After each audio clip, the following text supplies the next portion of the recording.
টাকা সবাই চায়, কিন্তু কেউ পুরোপুরি খুশি হয় না। আজ আমরা জানবো টাকা আসলে আমাদের জীবনকে কতটা বদলাতে পারে। ব্যস্ত শহরের রাস্তা, মানুষ ব্যস্ত হেঁটে যাচ্ছে, টাকা হাতে ধরা মানুষ। মিলন নামের এক ছেলে ছিল। মিলনের জীবনের সবচেয়ে বড় সমস্যা তার একটুখানি টাকা। হ্যাঁ, শুধু একটুখানি। মিলন নিজের পকেট দেখছে, যেখানে শুধু কয়েন আছে। আরে, এই কয়েন দিয়ে কি করব? একদিন মিলন সিদ্ধান্ত নিল টাকা কিভাবে আয় করতে হয় সেটা শিখবে। মিলন নানা চেষ্টা করলো, রাস্তায় বিক্রি, বন্ধুদের থেকে ধার, এমনকি অনলাইন আয়ও চেষ্টা করলো। মিলন কফি বিক্রি করছে, অনলাইনে কাজ করছে, টাকা খুঁজছে। টাকা আসছে না, সব চেষ্টা বিফল।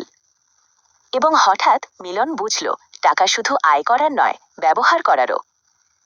মিলন শিখল টাকা খরচ করা কেমন আনন্দ দেয়, যদি তার সঠিক জায়গায় হয়। মিলন দুঃখিত বন্ধুকে খাবার দিচ্ছে, বৃদ্ধাকে রাস্তার ধারে সাহায্য করছে। টাকা হলো যে কোনো মানুষের জন্য শক্তি, কিন্তু খারাপ কাজে নয়। সত্যি কথা, টাকা শুধু যে খুশি দেয় তা নয়, অন্যকে সাহায্য করলেও আনন্দ দেয়। মিলনের জীবনে টাকা এখন শুধু আয়ের নাম নয়, জীবন সুন্দর করার নাম। মিলন নিজের ছোট ব্যবসা শুরু করছে, বন্ধুদের সাথে হাসছে, পরিবারকে খুশি করছে। আমার কাছে অনেক টাকা নেই, কিন্তু আমি খুশি, কারণ আমি জানি টাকা কিভাবে ব্যবহার করতে হয়। তো ভাই, টাকা গুরুত্বপূর্ণ ঠিকই, কিন্তু জীবনের আনন্দ, সম্পর্ক আর সাহায্য করা আরও গুরুত্বপূর্ণ। মনে রাখো, টাকা আমাদের জীবনের দাস নয়, বন্ধু। মিলন বন্ধুদের সাথে হেসে খেলছে, ছোট ছোট খুশি মুহূর্ত। টাকা চাও, কিন্তু খুশি হতে শেখো। কিন্তু মিলনের গল্প এখানেই শেষ না। সে বুঝতে পারল শুধু ভালো মানুষ হলেই হবে না, নিজের জীবনটা গুছিয়ে নেওয়াও জরুরি। তাই সে নিজের প্রতিদিনের খরচ লিখে রাখতে শুরু করলো। কোন জায়গায় অযথা টাকা নষ্ট হচ্ছে, কোন জায়গায় বাঁচানো যায়, সেগুলো খেয়াল করলো। ধীরে ধীরে সে শিখল অল্প টাকায় কিভাবে বড় কাজ করা যায়। আজকে এক কাপ চা কম খেলেই কালকে একটা বই কেনা যায়।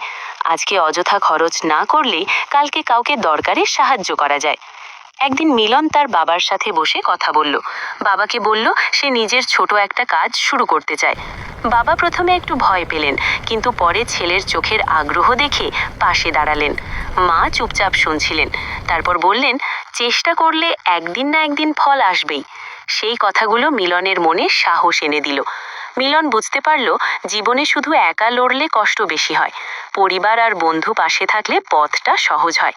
তাই সে আর নিজের কষ্টগুলো লুকিয়ে রাখল না। যাদের উপর ভরসা করা যায় তাদের সাথে কথা বলল। কথা বললে বুক হালকা হয়, নতুন আইডিয়াও আসে। একদিন মিলন একটা ছোট সুযোগ পেল, খুব বড় কিছু না, কিন্তু তার জন্য বড় একটা শুরু। সে মন দিয়ে কাজটা করলো।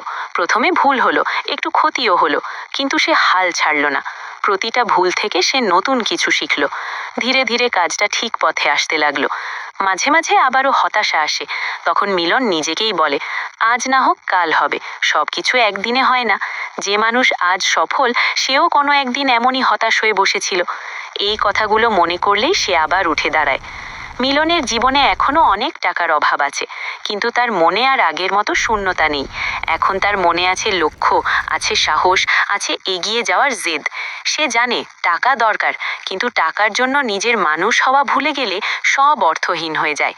মিলন আজ নিজেকে একটাই কথা মনে করিয়ে দেয়, আমি আজ ছোট হতে পারি, কিন্তু আমি থামবো না। আমি আজ কম উপার্জন করতে পারি, কিন্তু আমি চেষ্টা ছাড়বো না। আমি আজ পড়ে যেতে পারি, কিন্তু কাল আবার উঠে দাঁড়াবো। এই হলো মিলনের গল্প। হয়তো তোমার গল্পটাও অনেকটা মিলনের মতোই, টাকার অভাব, হতাশা, চেষ্টা, আবার নতুন করে শুরু। যদি কখনো মনে হয় সব শেষ, মনে রেখো তখনই আসলে নতুন করে শুরু করার সময়। টাকা দরকার ঠিকই, কিন্তু তার চেয়েও বেশি দরকার নিজের ওপর বিশ্বাস রাখা।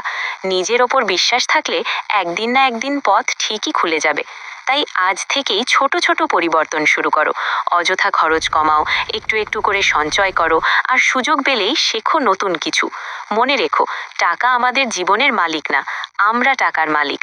টাকা চাও, কিন্তু খুশি হতে শেখো।